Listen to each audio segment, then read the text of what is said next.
me because it looked like this guy Wolf, who's a writer, was conspiring with Epstein to do harm to me. And I didn't see it myself, but I was told by some very important people that not only does it absolve me, it's the opposite of what people were hoping, the radical left, that Wolf, who's a third-rate writer, was conspiring with Jeffrey Epstein to hurt me, politically or otherwise. And that came through loud and clear. So we'll probably sue Wolf on that. As more than 3 million documents tied to the Jeffrey Epstein case enter the public record, a clearer picture is forming not just of abuse, but of the systems that protected it. What was expected to be a moment of accountability has instead exposed a different reality, a coordinated pattern of denial among the powerful. The files show how political leaders, billionaires, and celebrity figures respond when their proximity to Epstein becomes visible, deflect, deny, and counterattack. It is not chaos. It is a repeatable strategy, one that keeps attention fragmented, responsibility diluted, and consequences perpetually out of reach. While the files contain explosive allegations and deeply compromising email exchanges involving billionaires, politicians, and academics, a stark and frustrating contrast exists between the repercussions seen in the United States and those witnessed in the rest of the world. Internationally, the release of names and associations has led to tangible consequences. Prince Andrew, a member of the British royal family, was stripped of his titles and effectively exiled from public life due to his connections. A Slovakian national security advisor was forced to resign immediately upon the revelation of his links to Epstein's network. These actions suggest a global standard where mere association with such a monstrous enterprise carries a professional and social cost. Yet within the borders of the United States, accountability remains virtually non-existent. Aside from rare voluntary steps back, such as that of Larry Summers, the vast majority of those implicated have faced no legal, professional, or even significant social justice. They continue to run corporations, advise governments, and appear on television. In a twist of dark irony, the only person truly punished is Ghislaine Maxwell, who arguably sits in a solitary position of judgment, while the dozens of powerful men she allegedly procured for remain insulated by their status, their lawyers, and their public relations teams. Did you ever give a massage to anyone other than Mr. Epstein? At any of Mr. Epstein's properties? First of all, I never said I gave Mr. Epstein a massage. I'll ask that question if you want, but I was focusing on people other than Mr. Epstein right now. I didn't give massages. Okay. Let's just tie that down. It is your testimony that you've never given anybody a massage. I have not given anyone a massage. You never gave Mr. Epstein a massage. That's your testimony? That is my testimony. You never gave Andy Farmer a massage. Is your testimony? I've never given Andy Farmer a massage. Moving beyond the cover-ups and the lack of consequences, the documents provide a forensic accounting of how the operation actually functioned on a day-to-day basis. It wasn't merely a loose social circle of rich men behaving badly. It was a global logistical network that operated with the precision of a multinational corporation. The emails shine a piercing light on the specific mechanisms of recruitment, implicating figures like the late modeling agent Jean-Luc Brunel and a scout identified as Daniel Syed. The correspondence details a payment structure that reduces human trafficking to the cold, bureaucratic language of a talent agency contract. Syed was to be paid €3,000 monthly for a 6-month period specifically to scout for girls, plus a 5% commission on the future earnings of the models he successfully procured. This commodification of human beings is stark. The women were treated as inventory, sourced from specific regions and funneled into a pipeline that led directly to Epstein. The modus operandi was consistent and predatory. The network would target young women from impoverished backgrounds, Eastern European nations, or developing countries, dazzling them with the promises of a legitimate modeling career and the allure of the American dream. They were lured with the prospect of visas, passports, and high-paying work, only be processed into Epstein's orbit. The emails reveal the callous nature of this trade, where photographs and passport copies were exchanged like commodities between business partners. In one particularly chilling exchange, a woman's physical appearance is critiqued with clinical detachment comments are made on her weight, her sweetness, and the logistics regarding her transport to Paris.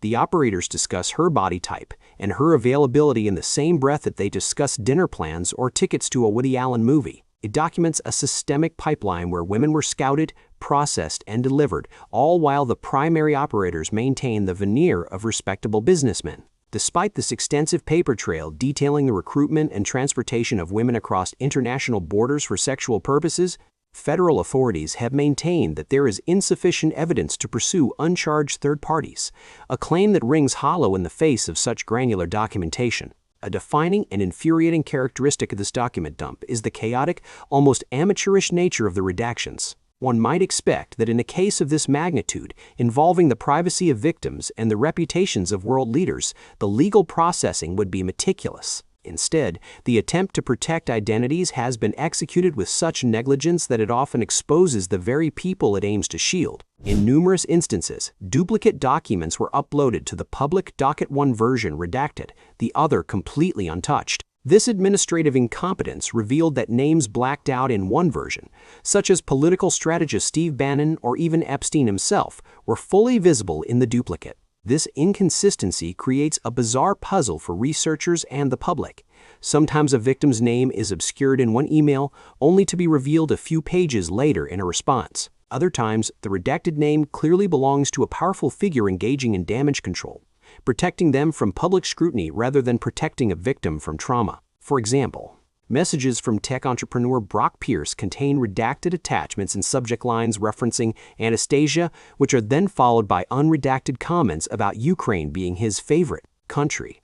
The sloppy handling of these legal documents adds a layer of absurdity to the tragedy, leaving the public to piece together the truth from administrative errors rather than receiving transparent justice from the Department of Justice. It raises the question of whether the redactions were intended to protect the innocent or whether they were haphazardly applied to shield the guilty, only to fail due to incompetence. Perhaps the most revealing aspect of the files is the concerted effort by high-profile figures to rehabilitate Jeffrey Epstein's image after his initial 2008 conviction. The files expose a war room mentality involving political strategists, billionaires, and academics who are all too willing to help a known sex offender reintegrate into high society. Steve Bannon, a future architect of presidential campaigns, is seen in the emails advising Epstein on how to crush the trafficking narrative and rebuild his image as a philanthropist. The cynicism of these discussions is breathtaking. They debated producing a slick, professional documentary,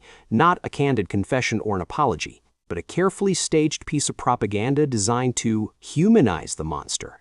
Bannon explicitly advised that this could not be a casual YouTube video. It had to be amazingly professional, a calculated media product to manipulate public perception. The strategy devised by these enablers was explicit: acknowledge the crimes only to dismiss them as a singular, regrettable mistake from the past, and then immediately pivot to Epstein's supposed genius. Associates floated the idea, framing him as the smartest guy in the room, a financial wizard whose intellect was so valuable that it overshadowed his indiscretions. The files contain laughable anecdotes used to bolster this myth, such as the claim that Epstein secured a seat on the Rockefeller board simply because he owned a calculator story that attempts to frame him as a technological visionary rather than a predator. This circle of protection extended to Richard Branson, the billionaire founder of Virgin, whose emails offer unsolicited public relations advice. Branson suggests that Epstein could reintegrate into society if he could get high-profile friends like Bill Gates to publicly vouch for him. The correspondence is filled with sickening camaraderie, with Branson joking about Epstein bringing his harem to events and dismissing the crimes as merely a penchant for pretty women. Even intellectual heavyweights like Noam Chomsky appear in the files, advising Epstein to maintain silence to starve the press of a story. This demonstrates that the protection of Epstein was not limited to his financial peers, but extended into the intelligentsia. It paints a portrait of a distinct class of people, a global elite who viewed Epstein's predatory behavior not as a heinous crime to be punished, but as a complex public relations crisis to be managed. They were not concerned with the morality of his actions, but with the optics of his association. They were willing to use their influence, their media connections, and their reputations to scrub the stain from his name, effectively gaslighting the public and the victims by insisting that this monster was actually a misunderstood genius. The web of complicity extends deeply into the technology sector, a world often revered for its forward-thinking idealism. The files bring Kimbal Musk, brother of Elon Musk, into sharp focus. Emails from 2012 reference a birthday party with the secret password root, followed by correspondence linking Kimbal, Epstein, and a third party in a way that suggests a transactional relationship regarding women. There are cryptic, unsettling discussions about a woman named Jennifer. While previous emails meticulously redact names, sudden lapses in the filing process reveal detailed schedules and travel itineraries involving Jen, Kimbal, and trips to London, Morocco, and St. Co. Barts. The casual coordination of a woman's time, funneled through Epstein's network to other powerful men, raises grave questions about the nature of these introductions. It suggests a service provided to the elite, facilitated by Epstein, and utilized by those who now claim total ignorance of his operations. The juxtaposition of the tech world's utopian rhetoric with this grim reality of exploitation is jarring. However, among all the revelations, one of the most jarring and morally complex concerns Peter Attia, a prominent longevity doctor and author who has built a brand on health, wellness, and self-optimization.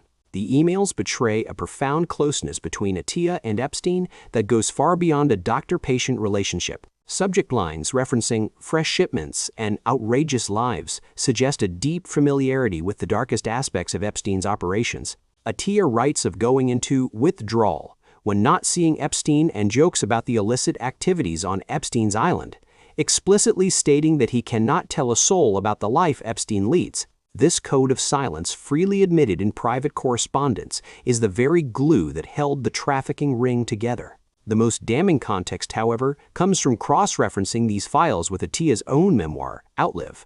In the book, Attia recounts a harrowing personal crisis on July 11, 2017. He describes receiving a call from his wife that their infant son was in an ambulance during a medical emergency. In a moment of vulnerability designed to endear him to readers, Attia confesses that he failed to return home to San Diego for 10 days because he was too busy with important work in New York. He writes about his nausea and regret over this decision, framing it as the rock bottom of a workaholic.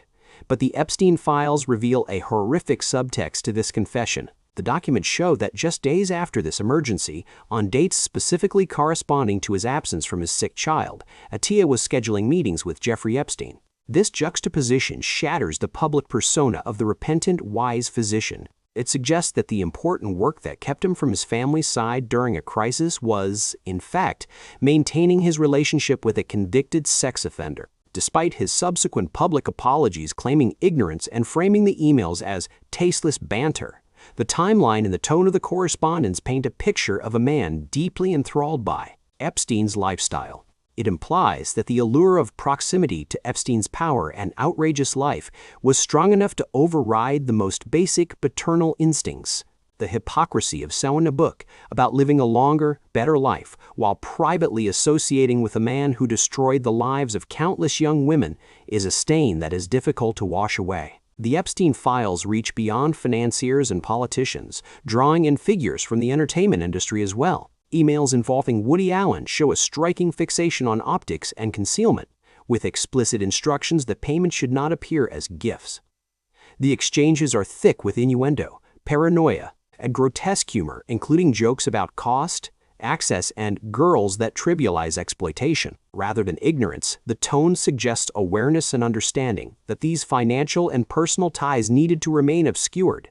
As the pages accumulate, a familiar pattern emerges. Public denials are paired with private warmth, expressions of disgust, contradicted by ongoing contact. Howard Lutnick, for example, publicly claimed he cut ties with Epstein after 2005, calling him gross and a blackmailer. Yet emails reference friendly interactions long after Epstein's conviction. Again and again, official narratives collapse under private correspondence, revealing a class that treats truth as negotiable and public image as a shield. The files also expose a deeper institutional failure. Despite emails detailing payments for scouts, coordination of travel for young women across borders, and clear knowledge of Epstein's criminal history among associates, federal authorities maintain there is insufficient evidence to prosecute third parties. The defense is procedural. It is not illegal to socialize with Epstein. In practice, this posture shields those who helped normalize, protect, and even rehabilitate a known predator. The denial strategy has been executed with precision.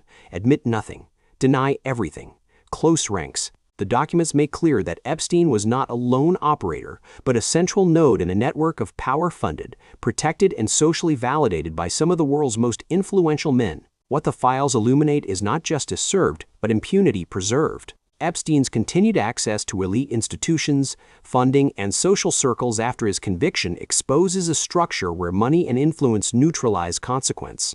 The rot is not isolated to one man, but embedded across finance, politics, science, and media, an ecosystem that forgives everything except exposure. The files ultimately document the endurance of the old boys club. Warnings were ignored, victims silenced, evidence lost or redacted, and accountability indefinitely deferred. These are not failures of the system, but functions of it. As the public absorbs millions of pages of documentation, the prevailing emotion is not closure, but betrayal. If 3 million documents, flight logs, financial records, emails cannot produce a single new indictment, then the concept of justice itself demands re-examination. The Epstein files are not just an archive of sex trafficking. They are a record of how wealth insulates power, rewrites history, and outlasts outrage. The secrets are now public, yet the handcuffs remain untouched, proof that in this system, impunity is not an accident, but a design.